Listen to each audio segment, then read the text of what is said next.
Look at Smokin' Joe, record of 32-3, 27 KOs. George Foreman, 42-1, his only loss in Zaire to Muhammad Ali. Even though he and Ali fought so well in that fight in Manila, for Joe, it was just a very difficult fight. Ended up in the hospital after that, and you question his conditioning and how sharp he can be for this one. But George Foreman, well, it's a different sort of battle. It was that big battle with Ron Lyle a few months ago when both of them were knocked down several times during the course of that fight, the big slugfest. And you wonder just how long these fighters can go when they get involved in big wars like that. Remember, you don't measure the age of fighters chronologically like they do in the boxing ring. It depends on how many tough fights. Look at Joe taking the shots again. He's using a little bit of that rope-a-dope that Ali used in Zaire, but it's not working because George is able to land some punches. Joe's not looking in tremendous shape, but the fact of the matter is, again, I go back to what I said before, and the fact that he doesn't look physically in great shape. At this age, you know, at 32, you wouldn't expect him to look as good as the 27-year-old in the prime of his life with George Foreman. Both guys are still dangerous because both guys can still bang. We're just in round one. Joe Frazier not landing much here. About a minute to go here in the first round of the Nassau Coliseum in Long Island, New York. He's giving away about 7 inches in reach to Foreman, and it's tough for Joe to get through. I mean, Joe's a great boxer.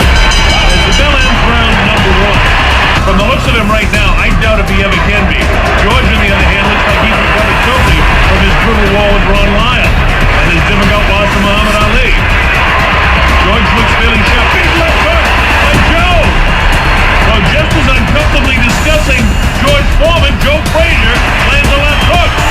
The problem is Joe Frazier's left hook on the body, the huge body of George Foreman, doesn't take the same toll as it does on other fighters. Here's what Joe needs to do. All of this trunk movement. But he used to be able to do that for 3 solid minutes. He gets through with the left hook, and look at it. George doesn't seem to take any toll of it at all. Plus, George has his problems in late rounds in fights. George does well usually and is able to knock guys down with just brute strength in the first 2, 3, 4 rounds. When you get into the 5th, 6th, 7th, 8th round with George, then you got a shot. They love their boxing here in the state of New York. What a fine job the New York State Athletic Commission does. About a minute left in round number 4. Just don't forget a schedule for 12.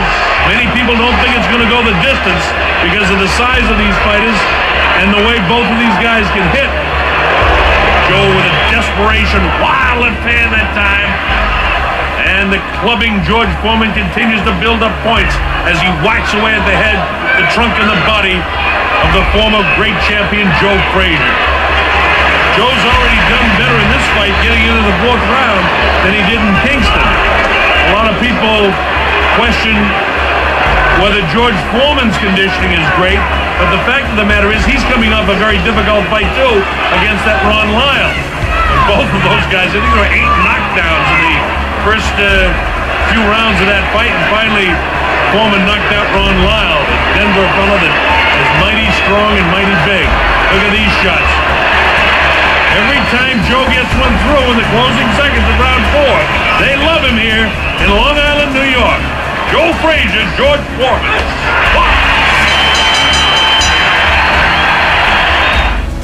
George Foreman, we questioned his conditioning coming into the fight because he took so many shots and vicious shots from Ron Lyle in his last fight.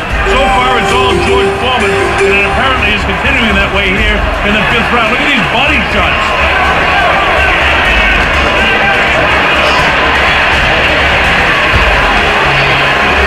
If the 4th round was more or less even, George definitely won the first 3.